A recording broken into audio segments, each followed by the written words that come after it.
মানব চোখ পিটপিট করে তাকিয়ে দেখে সে নিজে থেকে মায়াকে জড়িয়ে ধরে আছে। তাড়াতাড়ি করে সে দূরে সরে আসে। সরে না আসলে মায়া যে তাকে ভুল বুঝবে। মানব একবার মায়ের কপালে হাত স্পর্শ করে বোঝার চেষ্টা করে এখনো জ্বর আছে কিনা। না, এখন জ্বর নেই বললেই চলে। তাই সে বিছানা ছেড়ে উঠে ওয়াশরুমে চলে যায়। সে চলে যেতেই মায়া চোখ খুলে তাকায়। মানবের এমন কাণ্ডে মায়ের খুব হাসি পায়। দুপুরে মায়া ব্যালকনিতে দাঁড়িয়ে ভেজা তাওয়ালটা রোদে শুকাতে দিচ্ছিল। এই সময় বাড়িতে তার শাশুড়ি, সে আর মীরাই আছে। শামীম মাহমুদ এর একটা কাজ থাকায় ওনাকে আজ না চাইতেও অফিসে যেতে হয়েছে। সকালে অফিস যাবার পর মানবের সাথে মায়ার আর কথা হয়নি।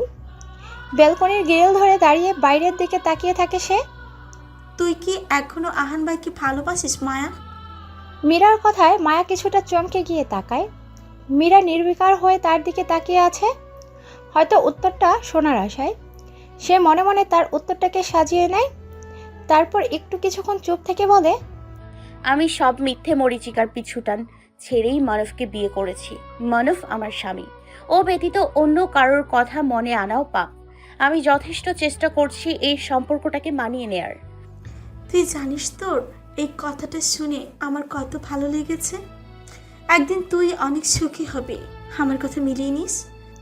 মীরার কথায় মেয়েকে হেসে দেয় মায়া। দুজনে বেলকনিতে দাঁড়িয়ে কথা বলছিল এতক্ষণ। মায়া মীরার হাত ধরে রুমের ভেতর নিয়ে আসে। জানালার ফাঁক দিয়ে বিকেলের রোদ এসে পড়েছে টেবিলের ওপর। আহান মাথায় হাত দিয়ে তার কেবিনেই বসে আছে। কোনো কাজেই মন বসাতে পারছে না সে। আজ সকালে সে মানবকে বলেছিল মায়া যেন তাদের অফিসে না আসে। আর আজই তাদের এমন একটা কাজের অফার এসেছে যে তাদের এখন মায়াকে প্রয়োজন। আহান মাথায় হাত দিয়ে বসে বসে ভাবছে তার এখন কি করা উচিত। এমন সময় তার ফোনে কল আসে, যা দেখে তার চোখে মুখে বিরক্তির ছাপ ফুটে ওঠে। ফোনটা পরপর অনেকবার বাজতেই থাকে, তবে সে একটিও ধরে না, দেখেও না। মানব তার ব্যস্ত সময়ের মাঝে মায়ার জন্য সময় বের করে বাসায় আসে। মায়া তখন ড্রয়িং রুমে ফরিনা মাহমুদের সাথে বসেছিল। তাকে দেখা মাত্রই মানব গম্ভীর কণ্ঠে মায়াকে রুমে আসার জন্য বলে। মায়া উঠে তার পেছন পেছন রুমে যায়। মানব মায়ের হাতে একটা প্যাকেট ধরিয়ে দেয় আর বলে, তাড়াতাড়ি রেডি হয়ে নিন, আমরা বের হব। কোথায় যাব? সারপ্রাইজ। মায়া প্যাকেটটা খুলে ভেতরে নীল রঙের শাড়ি দেখতে পায়। সেই শাড়িটা হাতে নিয়ে দেখতে শুরু করলে মানব তাকে রেডি হওয়ার জন্য তাড়া দিতে থাকে। মায়া তার যাবতীয় জিনিস নিয়ে ওয়াশরুমে চলে যায়। যাওয়ার আগে মানবের একটা কথা তার কানে ভেসে আসে। শাড়ি কুচিটা কিন্তু আমি ঠিক করে দেব। আয়নার সামনে বসে মায়া রেডি হচ্ছে। হালকা করে সেজেছে সে। লম্বা চুলগুলো খোপা করে রাখা, দু হাতে নীল রাঙা রেশমি কাচের চুড়ি। মানব দরজার কাছে হেলান দিয়ে দাঁড়িয়ে আছে, হাতে তার বেলি ফুলের মালা। হয়তো সে মায়াকে দেবে বলেই নিয়ে এসেছে। অপলক দৃষ্টিতে মায়াকে দেখছে সে। মায়া, আপনি খুব সুন্দর। মানবের গলার আওয়াজে মা দরজার দিকে তাকায়। সে আজ হলুদ রঙের পাঞ্জাবি পরেছে। মায়ের তাকানোতেই মানব তার দিকে এগিয়ে আসে। হাতে থাকা বেলি ফুলের মালা খানা তার খোপায় সযত্নে পরিয়ে দেয়। মায়া এখনও ড্রেসিং টেবিলের সামনে বসে আছে। মানব ধীর পায়ে মায়ের সামনে এসে হাঁটু গেড়ে বসে পাঞ্জাবির পকেটে হাত দেয়। মায়া চুপচাপ চোখ ছোট ছোট করে মানবের কাণ্ড দেখছে। একজোড়া রূপার নূপুর বের করে তার পায়ে পরিয়ে দেয় মানব। নূপুর জোড়া মায়ার খুব পছন্দ হয়। মনে মনে মানবের পছন্দের প্রশংসা করতে থাকে সে।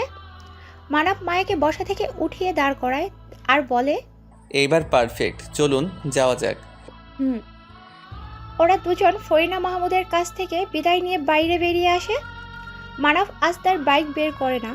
সে আজ মায়াকে নিয়ে রিস্কায় চড়ে ঘুরতে চাইছে। রিস্কা নিজের মতো করে চলছে।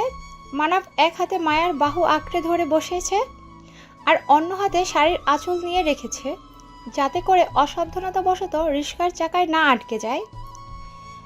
মানবের এই ছোট্ট কেয়ারগুলো মায়ের ভালোই লাগছে। মানব সামনের দিকে তাকিয়েই বলে, আজকের দিনটা না হয় আমরাই, হিমু আর রূপা। রুহানি সেই যে রুমে দরজা লাগিয়েছিল আর খুলেনি। রাশেদ চৌধুরী এবার খুব টেনশন করছে মেয়ের জন্য। রুহানি মা নাফিসা চৌধুরী তো ইতিমধ্যেই কান্না শুরু করে দিয়েছেন। রাশেদ চৌধুরী রুহানির রুমের দরজায় বারবার কড়া নাড়ছে। রুহানির দরজার খোলার কোনো নামগন্ধই নেই। এবার তিনি সিদ্ধান্ত নেন দরজা ভেঙে ফেলবেন। যেই ভাবা সেই কাজ। দুজন সার্ভেন্টকে নিয়ে দরজা ভাঙতে শুরু করেন। কিছুক্ষণ পরেই দরজা খুলে যেতেই ওনারা সবাই হুড়মুড় করে রুমে আসেন। নাফিসা চৌধুরী মেয়েকে দেখে একটা চিৎকার দিয়ে জ্ঞান হারান। দৌড়ে মেয়ের কাছে গিয়ে কুলে তুলে নেন রাশেদ চৌধুরী। এই মুহূর্তেই ওনাদের হাসপাতালে যেতে হবে। সন্ধ্যা হয়ে আসলে ওরা বাসায় চলে আসে। মায়া বাসায় এসেই দেখতে পায় মিতুল আহমেদ এবং আশা ড্রয়িং রুমে বসে ফরিনা মাহমুদ আর মীরার সঙ্গে কথা বলছেন। আশা মায়াকে দেখা মাত্রই বসা থেকে উঠে দাঁড়িয়ে তার কাছে আসে। মানব আশাকে ভালো মন্দ জিজ্ঞেস করে, তারপর মিতুল আহমেদকে সালাম জানিয়ে রুমে চলে আসে। জামা কাপড় পাল্টে পুনরায় আবার ড্রয়িং রুমে ফিরে আসে। এই মুহূর্তে এখানে না থাকলে অতিথিদের অসম্মান করা হবে। মিতুল আহমেদ মায়ার কাছে গিয়ে বলেন, মারে, আমাকে ক্ষমা করে দিস। স্বার্থপরতার ভ্রম আমার মধ্যে জেগে বসেছিল। হিতাহিত জ্ঞান শূন্য হয়ে গেছিলাম। শুধু নিজেদের কথাই ভাবছিলাম সেদিন। তোমার ক্ষমা চাইতে হবে না ফুপিমণি। তোমার যা ঠিক মনে হয়েছিল সেটাই করেছো। আমি কিছু মনে করিনি। তুই সত্যি বলছিস তো মা? তোমরা বসো, আমি আসছি। মায়া তার রুমে এসে শাড়িটা পাল্টে নিয়ে 3 পিস পরে নেয়। এরপর নিচে এসে রান্নাঘরে গিয়ে কিছু নাস্তা বানাতে শুরু করে দেয়। মানাফও এসে তাকে কাজে সাহায্য করতে থাকে। ফরিনা মাহমুদ সোফায় বসে কথা বলছেন। নাস্তা বানানোর দায়িত্বটা তিনি মায়া আর মানাফকে দিয়েছেন আজ। রাতে সবাই একসাথে খাওয়া দাওয়া করে। মায়া আর তার শাশুড়ি মিলে খাবার টেবিল পরিষ্কার করে এটো প্লেটগুলোকে ধুয়ে রেখে দেয়। এরপর রুমে এসে দেখে মানাফ বিছানার একপাশে শুয়ে আছে। মায়া গিয়ে তারই পাশে শুয়ে পড়ে। মানাফ মায়ার হাত ধরে বলে, আমাদের এই সম্পর্কটাকে মানিয়ে নেওয়ার জন্য আমি আপনাকে যথেষ্ট সময় দেব, তবে দিন শেষে যেন ভালোবাসাটা আমাদেরই হয়। আমি আপনার সবচেয়ে কাছের একজন হতে চাই, যাকে নির্দ্বিধায় আপনি আপনার মনের সকল কথা বলতে পারবেন, যার সাথে নিজের সব দুঃখ কষ্ট অভিযোগ অভিমান সব কিছু ভাগাভাগি করতে পারবেন। আমরা কি পারি না আমাদের এই পবিত্র সম্পর্কটাকে এক ধাপ এগিয়ে নিতে? ড্রিম লাইটের আবছা আলোয় মায়া অপলক দৃষ্টিতে তাকিয়ে থেকে মানাফের কথাগুলো শুনে যাচ্ছে। তুলনায় তার থেকে মানাফের ম্যাচুরিটি বেশি। তাকে এভাবে তাকিয়ে থাকতে দেখে মানাফ জিজ্ঞেস করে, কি এত ভাবছেন মায়া? ভাবছি স্বামী স্ত্রীর মাঝে বেশি দিন দূরত্ব রাখতে নেই। কথাটা বলে মায়া মানাফের সন্নিকটে যায়। মানাফ তার কাছে অবাক হয়ে যায়। সে ভাবতেও পারেনি মায়া তাকে এত তাড়াতাড়ি মেনে নেবে। খুশিতে আপ্লুত হয়ে সে মায়াকে জড়িয়ে ধরে। যখন বুঝতে পারে সে কি করে বসেছে, তখন আবার মায়াকে ছেড়ে দেয়। মায়া নিজে থেকেই মানাফের বুকে মাথা রাখে। আল্লাহ তাআলা চেয়েছেন বলেই তোমার আমার বিয়েটা হয়েছে। আমি চাই না কোনো তৃতীয় ব্যক্তির জন্য আমাদের সম্পর্কের দূরত্ব বজায় থাকুক। আমি দ্বিতীয়বার তোমায় ভালোবাসতে চাই। প্লিজ আর একবার বলুন আপনি আমাকে ভালোবাসতে চান। ভালোবাসতে চাই তোমায়। কথাটা শোনা মাত্রই মানাফ মায়াকে শক্ত করে জড়িয়ে ধরে, যেন ছেড়ে দিলেই অন্য কেউ এসে তাকে নিয়ে চলে যাবে। রাতটা দুজনের এভাবেই কেটে যায়। খুব সকালে মায়ার আগেই মানাফের ঘুম ভেঙে যায়। আড়মোড়া ভেঙে চোখ মেলে তাকায় সে। পাশেই মায়া গভীর ঘুমে আচ্ছন্ন। মানাফ আস্তে করে মায়ার মুখের সামনে আসে। এলোমেলো চুলগুলো কপাল থেকে সরিয়ে দেয়। মায়া কিছুটা নড়ে চড়ে আবার ঘুমিয়ে পড়ে। মানাফ তার কপালে আলতো করে ছুঁয়ে দিয়ে মায়াকে ডাকতে থাকে। কয়েকবার ডাকার পর মায়ের ঘুম ভেঙে যায়। মানাফ তাকে বলে, আজান পড়ে গেছে, উঠুন। দুজনে একসাথে নামাজ আদায় করে আজকের দিনটা শুরু করি। উঠছি। কানাডা। রাত 10টার দিকে রুহানির জ্ঞান ফিরে। মেয়ের এমন অবস্থায় রাশেদ চৌধুরী এবং নাফিসা চৌধুরী একদমই ভেঙে পড়েন। একটা মাত্রই আদরের মেয়ে ওনাদের। তার কিছু হয়ে গেলে ওনারা নিজেদের কিছুতেই ক্ষমা করতে পারবেন না। কাল সকাল থেকেই রুহানি নিজেকে তার রুমের মধ্যে বন্দি করে রেখেছিল। বাবার সাথে চেঁচামেচি করার পর রুহানি তার রুমে এসে একবার আহানকে কল করে, কিন্তু অপর পাশ থেকে কল রিসিভ হয় না। রাতে যখন তাকে ডাকাডাকি করা হয়, তখন তার কোনো সাড়া শব্দ না পেয়ে নাফিসা চৌধুরীর মন মেয়ের জন্য বড্ড ছটফট করতে শুরু করে। এরপর যখন দরজা ভেঙে ওনারা রুহানির রুমের ভেতর যায়, তখন সবাই দেখে ফ্লোরে রক্ত, আর রুহানি মেঝেতে নিস্তেজ অবস্থায় পড়ে আছে। মেয়ের এমন অবস্থা দেখে নাফিসা চৌধুরী জ্ঞান হারান। রাশেদ চৌধুরী তাড়াতাড়ি করে মেয়েকে কোলে করে বাড়ির বাইরে বের হন। এরপর গাড়িতে করেই হাসপাতাল অবধি চলে যান। রাত পেরিয়ে সকাল হয়, সকাল পেরিয়ে রাত হয়ে যায়, তবুও রুহানির জ্ঞান ফেরে না দেখে তার বাবা মা খুব ভয় পেয়ে যান। রুহানি চোখ মেলে তাকিয়ে দেখে তার মাম্মা পাপা দুজনেই তার মাথার কাছে বসে আছে। দুজনের চোখ মুখেই আতঙ্কের ছাপ স্পষ্ট বিদ্যমান। মেয়েকে চোখ মেলে তাকাতে দেখে রাশেদ চৌধুরী দ্রুত রুহানিকে জড়িয়ে ধরে। প্রিন্সেস, আর কখনো এমন করব না। তোমার কিছু হয়ে গেলে আমরা কি করে বাঁচতাম? তুই একবারও আমাদের কথা ভাবলি না মা?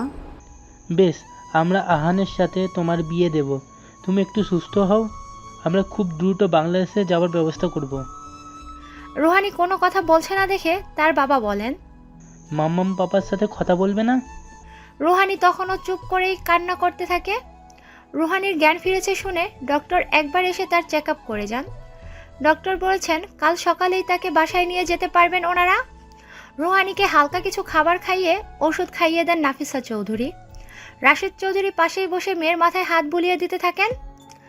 আজ অফিস বন্ধ থাকায় মানাফ আর মারুফ দুজনেই বাসায় রয়েছে। মানাফ আজ জেদ ধরেছে সে রান্না করবে। মারুফের সাথে তাল মিলিয়েছে। মীরার শরীরটা একটু দুর্বল থাকায় সে তার রুমেই শুয়ে আছে। ফরিনা মাহমুদ, শামীম মাহমুদ ড্রয়িং রুমে বসে আছেন। মায়া মীরার জন্য ডিম সিদ্ধ করে কিছু ফল নিয়ে যায়, সাথে এক গ্লাস দুধও আছে। খাবারগুলো দেখে মীরা নাক মুখ কুঁচকে ফেলে।